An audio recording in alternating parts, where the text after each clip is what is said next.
called Joe. This is ABC 7 News at Noon. Two people are facing charges after police searched a home in Greenbush. Good afternoon, I'm Susan Farley. State officials announced they are one step closer to making paid family and medical leave a reality for the state of Maine. An increased demand means an important nonprofit program will soon need more funding. Thank you for joining us. We'll have more on these and other stories in just a moment. First, let's check in with meteorologist Devin Biggs. Devin? Hey Susan, happy Thursday afternoon. Your first weather forecast brought to you by Lou G and Fredericks across from Eastern Maine Medical Center, serving the greater Bangor area for over 65 years. Here we go. So we've had that snow that's been moving in during the morning period. That's going to be getting out of here during the afternoon. And then by the time we head toward the afternoon, the clouds will start to break up to reveal a good amount of sunshine as well. So things will start to change moving forward. Because zooming things out, we have that northeast to southwest flow. We have the snow starting to approach across the viewing area that's starting to get out of here. And we're going to be watching out for this area low pressure here that's moving away from us too, with a cool swirl we're seeing on the satellite imagery during the afternoon period. But for now, the winds at around 10, maybe 15 miles per hour. They're starting to back off now, but a little bit more wind on the way, especially as we head towards the daytime tomorrow. As for the clouds, they're going to start breaking up for a while today, but more clouds on the way later on tonight into the daytime tomorrow. So in general, a partly cloudy sky will be on the way. So for today, the morning snow showers are clearing up, highs in the lower 40s,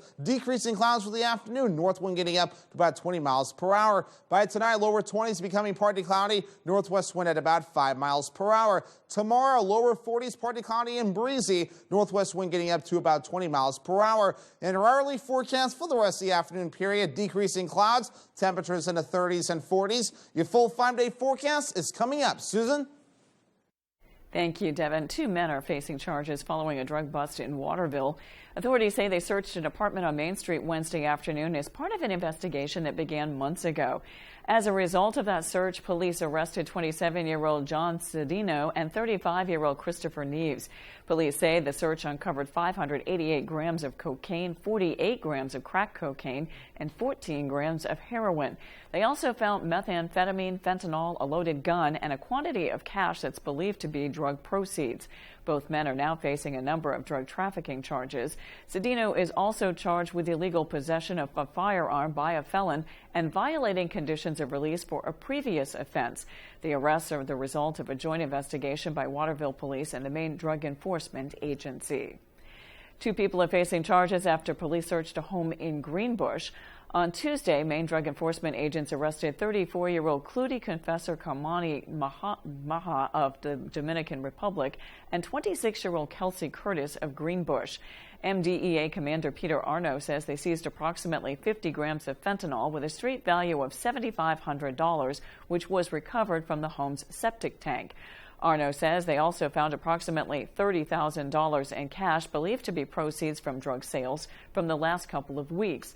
The search on the Spring Bridge Road was part of an ongoing investigation into the distribution of fentanyl in Hancock and Penobscot counties. He says for over a year, the MDEA has been investigating an out-of-state drug trafficking organization responsible for the distribution of significant amounts of fentanyl in several counties. Over a dozen people have been arrested. Authorities have recovered the body of a man from Greene. They had been searching for Adam McAllister since he disappeared last Friday. Officials say he set out on foot to go ice fishing but did not return. His body was found about 1/3 of a mile from his home. Investigators do not believe there's anything suspicious about his death. Members of Maine's Environment and Natural Resources Committee spoke with Casella Waste to explore possible solutions to current sludge crisis. Our Matthew Jaroncic has the story. The capacity for biosolids has not been developed by any individual community or state in an organized fashion. State lawmakers were briefed by members of Casella Waste and Juniper Ridge Landfill about the issues sludge companies across Maine are facing, including price hikes, delays in pickups, and environmental issues. We need actually more landfill space per ton of municipal biosolids to successfully stabilize them structurally in the landfill. Members of the Environmental and Natural Resources Committee hope to figure out the best way to deal with the situation before it gets worse. A lot of what I've listened to, it appears that it's a direct result of bulking. That's what it is. You don't have the bulking materials. Casella claims the sludge crisis occurred when the legislature passed LD 1911 and LD 1639. Two environmental laws banning the spread of sludge after some tested positive for high rates of PFAS. However, Representative Mike Sobolewski pushed back. 1911 was a necessary legislation. We can't knock it. We had to have it. We couldn't keep putting that stuff on the ground. So that was necessary. As the two sides continue to work towards a resolution, Wayne Boyd, general manager of Juniper Ridge Landfill, says both organizations are open to exploring using alternative materials such as wood chips, gravel, and chipped railroad ties to bulk sludge. The thing about landfill is there's so many pieces to the puzzle. And but yes, we would certainly be willing to sit and talk. And if all the boxes are checked, so to speak, we are interested.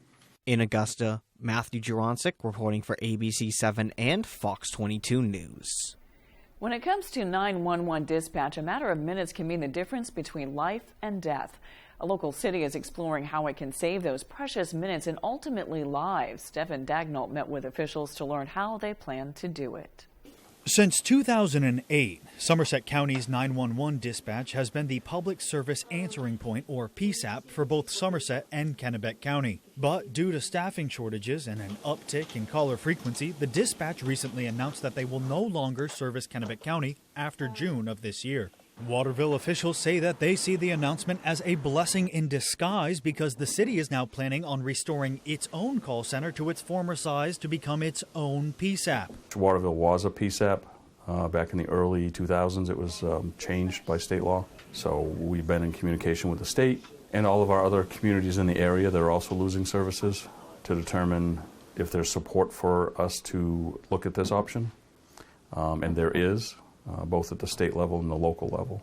According to Waterville's mayor, Jay Quello, having Waterville Dispatch in charge of emergency calls will improve response time for two reasons. Waterville dispatchers will know the area better than those who operate in a different county. And by cutting Somerset out of the equation, there will be one less step in notifying emergency services, which can shave minutes off of response times. A couple minutes for us is significant. Every 60 seconds a fire can potentially double in size. So those couple minutes equal life-saving time that we can never get back. Although the process of getting Waterville to become a PSAP is still early on in development, Quello says he is almost certain that it will come to fruition without any cost to Waterville residents. Hopefully it goes to the state. So once the state or legislature allows us to be a PSAP, a lot of that, the things that we currently pay for at dispatch, we're not going to have to pay for. Quello says a final decision will be announced by the end of July. In Waterville, Devin Dagnall, ABC7 and Fox 22 News. Some state lawmakers are pushing back against the prospect of any outside foreign influences having a role in Maine elections. They want to prohibit foreign governments and companies from electioneering in Maine. Maine has earned top marks for keeping elections clean throughout the years, but Republican State Senator Rick Bennett of Oxford says more needs to be done to make sure outside money isn't used to influence the vote. When you have foreign corporations or any corporations coming in and spending literally tens of millions of dollars, which they are doing in Maine to affect the outcome of our elections, it's perverse and it needs to be corrected. Bennett and other state lawmakers tried to pass a similar ban 2 years ago. That proposal was vetoed by Governor Mills. State officials announced they are one step closer to making paid family and medical leave a reality for the state of Maine. On Tuesday, Senator Matty Daughtry of Brunswick and Representative Kristen Cloutier of Lewiston presented the findings and recommendations from the commission to develop a paid family and medical leave benefits program. According to Daughtry, after the 2-year study concluded, the bipartisan program determined the benefits are not only needed in the state, but it would also be inexpensive to implement them. We're an outlier in New England. 4 other New England states have a paid family and medical leave benefits program, and it's putting us not only at a competitive disadvantage when we're trying to recruit new employees, but with the oldest state in the nation, and it's absolutely crucial for this to happen now. Cloutier says the reception of the findings was mostly positive, with only a few questions from the Labor and Housing Committee. As it stands, a benefits program bill is being drafted to be presented to the legislature in the near future. An exact timeline has not been set. The Maine Educational Opportunity Association hosted its annual TRIO Advocacy Day inside the Maine Hall of Flags in Augusta. TRIO is a federally funded college-based educational opportunity program that works specifically with students of low-income backgrounds to attain their higher educational goals. Participants of the TRIO program shared success stories with fellow members and Maine legislators. Maine Educational Opportunity Association's chairperson, Michelle Richards, says this event is particularly important for the organization. It hopefully will raise awareness for TRIO programs and also gain some legislative support. Guest speakers included state representatives as well as former and current TRIO members. TRIO is partnered with 23 colleges and universities in Maine, serving more than 8,000 students statewide. Coming up on ABC 7 News at noon, Giffords has come up with a plan to reopen after a fire at their Skowhegan plant in February. We've got the details when we return. The roar of the crowd, the excitement in the stands, the dedication, passion, and teamwork on the court, driven by the love of the game.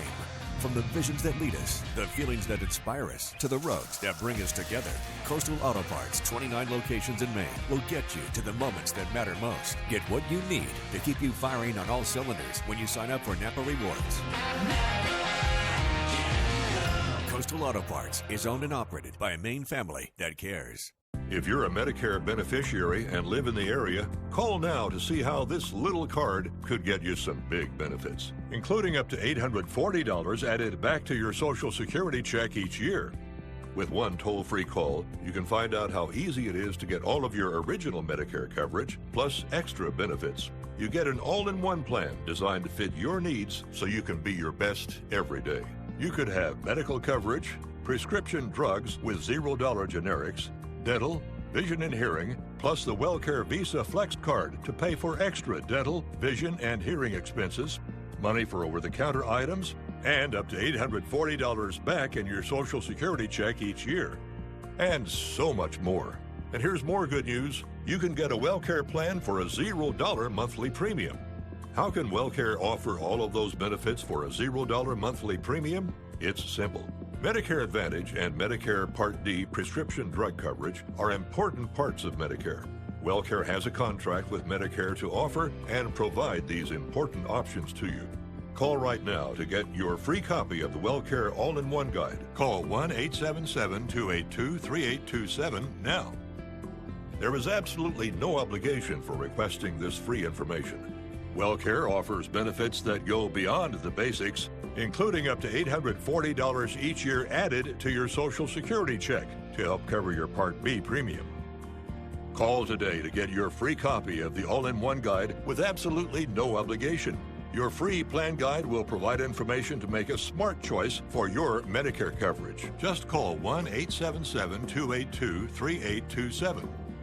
Remember, there's no obligation for requesting this free information. So call 1-877-282-3827. Call today. WellCare. Medicare done well. You're watching ABC 7 Bangor.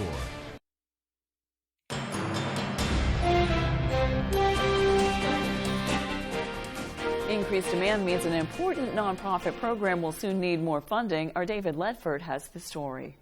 The number of Mainers who rely on Meals on Wheels has more than doubled since the start of the pandemic. The nationwide program, which provides home-delivered meals to those who are 60 and over, homebound, and unable to prepare their own food, is carried out by area agencies on aging across the state. In our last fiscal year, we served over 1,022,352 meals. So this is a really important program for Maine. Agency workers say that relaxed application guidelines during the pandemic caused more people to apply. But 2/3 of those currently in the program would have qualified even if people hadn't been forced inside. Representatives say that Meals on Wheels now serves more than 10,000 people across the state. Chris Street, nutrition director for Eastern Area Agency on Aging, says the staggering demand shows just how serious the problem has become in the state. Oftentimes what we find with older adults that come onto our program is many aren't receiving enough nutritional value from the foods that they eat, or simply just not enough food. Street says that pandemic funding for the program will soon begin to run out, which could leave Maine seniors with less options when it comes to their next meal. The program delivers to eligible Mainers 5 days a week, and some say the visits are invaluable. It's a lifesaver. You know, we've have many anecdotal stories of how these programs have saved people's lives. You know, because along with the meal delivery, there's also a little check-in and a connection point for folks. The program is currently running March for Meals, an annual month-long fundraising and awareness event. And representatives say that it's important now more than ever to show support. In Brewer, David Ledford, ABC 7 and Fox 22 News. To learn more or get involved, click on this article on our website, foxbangor.com. Hudson University is the recipient of a $2 million gift. The money comes from the estate of philanthropist John M. Weber. $1 million will be used to create a scholarship fund for students in the Hudson University College of Business. Dr. Robert Duran, the director of the University School of Accounting, says the support will help keep education affordable for the next generation. The other $1 million will be used to create an endowment to help support purchases for the Sawyer Library's collections. Giffords Ice Cream made an exciting announcement. The Skowhegan business says they're opening 4 of their 5 family-owned stands as scheduled. They'll also be able to resume production thanks to a partnership with a network of other ice cream companies. CEO J.C. Gifford says the support from the community in the wake of the February fire that closed the plant has been overwhelming and hasn't gone unnoticed. I am excited for when we are back up and running because we've got some things planned to say thank you to the community. I wish it was sooner, but as soon as we're up and able, we do have things in store to appreciate and show that appreciation to everyone that has reached out in the community. Gifford says ice cream lovers may notice some flavors that have minor differences due to different production difficulties, but this change is temporary. The Bangor stand will be open for business starting at noon on March 17th. The Waterville, Farmington, and Skowhegan locations will open in the following weeks. The Auburn stand will not open this year. Bangor's Parks and Recreation Department is gearing up for this year's Kenduskeag Stream Canoe Race. Registration is now open for the 56th annual event, which will take place on April 15th. According to Bangor Parks and Rec, early registration is open from now until April 6th. If you register early, you can save yourself $15. Head to bangorparksandrec.com for more details. After the break, we'll take a look at why the Federal Trade Commission is investigating layoffs at Twitter. We'll be right back. I'm Phil Levesque, president of Levesque Business Solutions. We're a family-owned Maine business since 1963. We're your one-stop shop for great office products at affordable rates. From copiers to office furniture to PPE, we've got it all warehoused right here in Bangor. We're your local small Maine business with a dedicated staff providing honest and friendly customer service, top-of-the-line tech support, and the option of in-house leasing. Let us help you get back to business.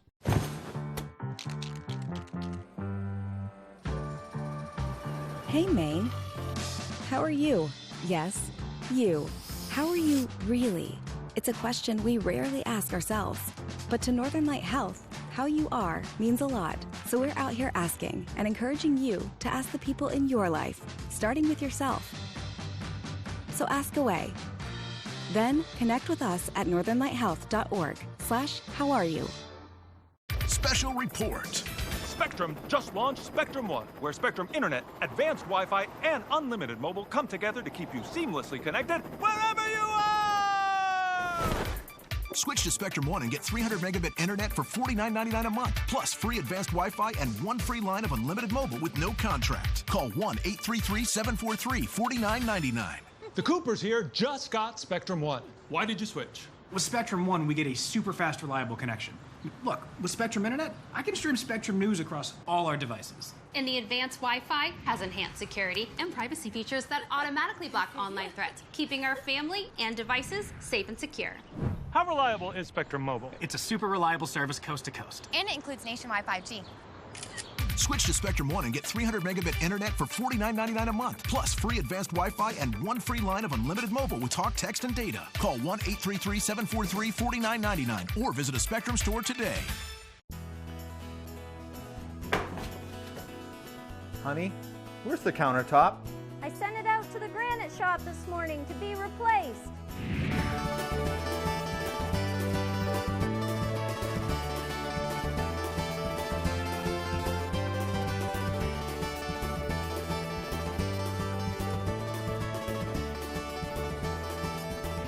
Wow.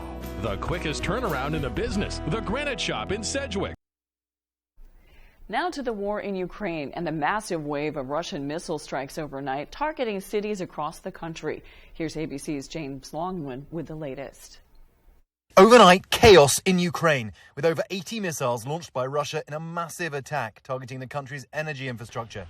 The military saying 8 Iranian-made drones were also launched. Ukrainian officials saying Russia launched 6 Kinzhal hypersonic missiles, the biggest number in a single strike since the start of the war. 9 people killed and at least a dozen injured. Ukrainian authorities say shelling damaged the last line feeding the Zaporizhzhia nuclear plant, and it's now running on diesel generators.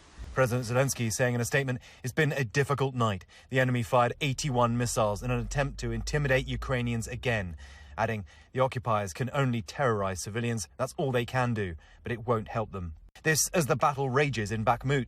There are rumors of a Ukrainian retreat from Bakhmut, but this is the road that leads to the city. It's been very active all day, and it doesn't feel like they want to give it up anytime soon.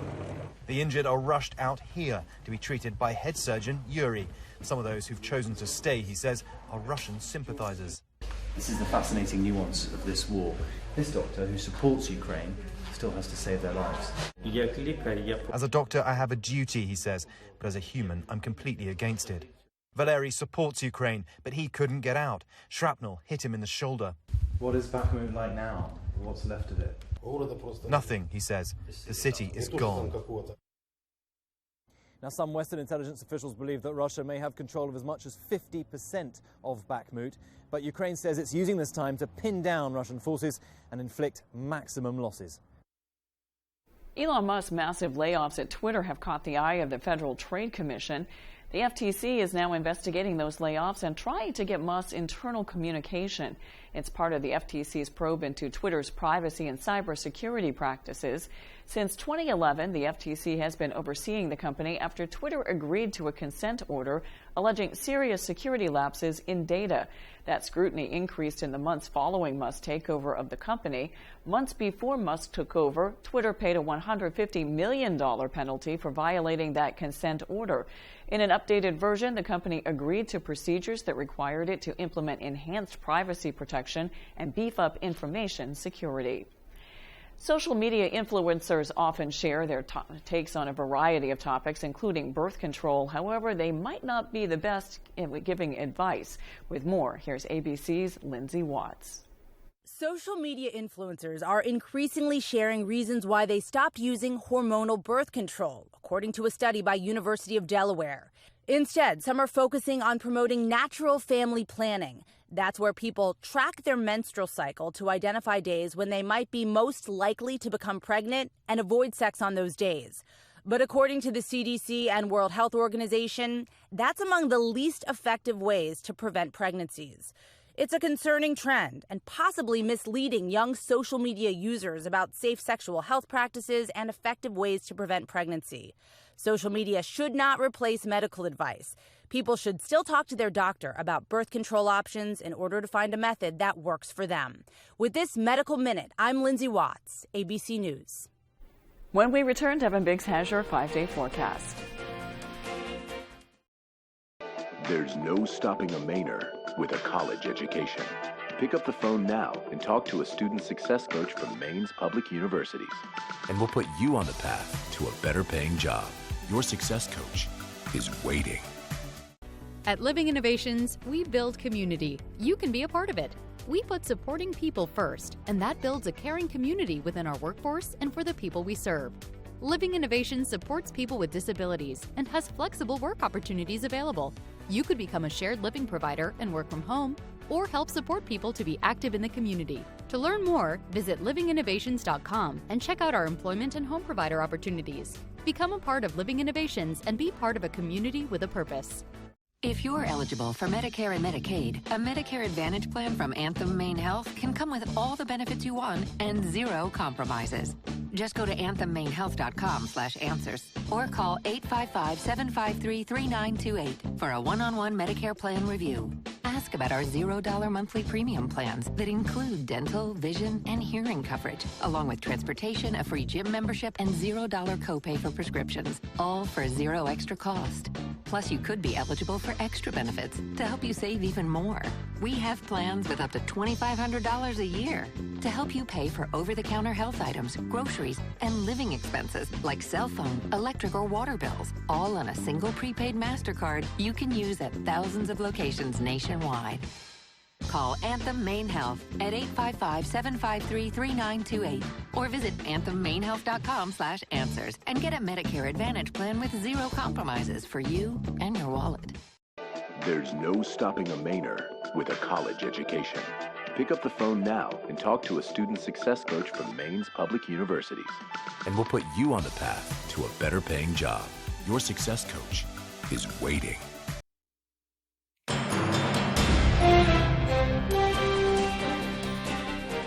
The trailer for the first feature-length film to be shot partially in outer space has been released. The Challenge by director Klim Shipenko was partially filmed on board the International Space Station. The drama follows a surgeon who must go to outer space to perform life-saving surgery on an astronaut. It was filmed on the International Space Station in October 2021. It reportedly cost nearly $15 million to make. The actors, along with 2 cosmonauts, were flown into outer space to film. The Challenge will premiere on April 12th. Now let's check in with Devin Biggs to get your full forecast. Devin? Alrighty, here we go. Your full weather forecast brought to you by Paramount Paving. When it comes to paving, they are Paramount. Give them a call for a free estimate today. All right, let's get things rolling. Wave heights are a little active in a few spots at around 2 to 6 foot wave heights according to some of the buoys out there. Not as bad further on land, which is why there's been no alerts issued for us, at least as of this morning. But we're going to be watching for snow that's moving through from the northeast going toward the south and west. A little bit more of that unusual direction again. Once we get this little wave out of here, we're looking pretty good, and the rest of the afternoon will be looking good with decreasing clouds. Now we have this swirl in the atmosphere here with this area of low pressure that's rotating off towards the north and east. We can see the clouds tracking in from the northeast going toward the south and west, so we're going to keep that going as we do move forward in time as well with that little bit of snow that we're seeing right about in there as well. But otherwise, across the rest of the country, nothing too ridiculous. There's some thunderstorms further down to the south and some more snow moving in to the upper Midwest yet again. So moving forward, though, Futurecast showing the clouds that will be breaking up today for a while, but more clouds approaching later on tonight. Will be partly cloudy in general. It will keep some of those clouds again as we head towards tomorrow as well, but nothing too ridiculous in general overall. This might be overdoing the clouds just a bit, but we'll see a mixture of clouds and sunshine through the daytime period for Friday before the clouds ultimately move back in as we head towards Friday night and a Saturday. So again, here we are. Nothing really to get too worried about with the snowfall. You might notice just a little bit, but nothing to get too worried about. It will be out of here pretty quickly. Our average high is supposed to be 38 degrees for this time of the year. We'll be in the lower 40s today and tomorrow. Upper 30s Saturday, mid 40s Sunday, then back in the lower 40s again for your Monday. Upper 30s Tuesday and mid 30s again as we head towards your Wednesday. So overall temperatures not too far away from average for this time of the year. That forecast for today, lower 40s. We have the morning snow showers that are going to be getting out of here, then decreasing clouds for the afternoon, the north wind getting up to about 20 miles per hour. As we approach tonight, we calm down, lower 20s, partly cloudy, with that northwest wind overall at about 5 miles per hour. And by tomorrow, here we go, lower 40s, partly cloudy and breezy out there. That northwest wind picking up to about 20 miles per hour. Yet again, your Paramount Paving extended forecast. So by Saturday, look at this, partly cloudy with highs in the upper 30s, maybe some lower 40s. Looking good Sunday with a mostly sunny sky, highs in the mid 40s. Also, the time change as 2 a.m. becomes 3 a.m. and then mostly cloudy on Monday with highs in the lower 40s. Temperatures are sure helping the snowbanks melt. I noticed that. That's all for ABC 7 News at noon. Thanks for watching. I'm Susan Farley. We'll see you this evening with Peter Dubois and Beth Jones on ABC 7 News at 6. I hope you have a great afternoon.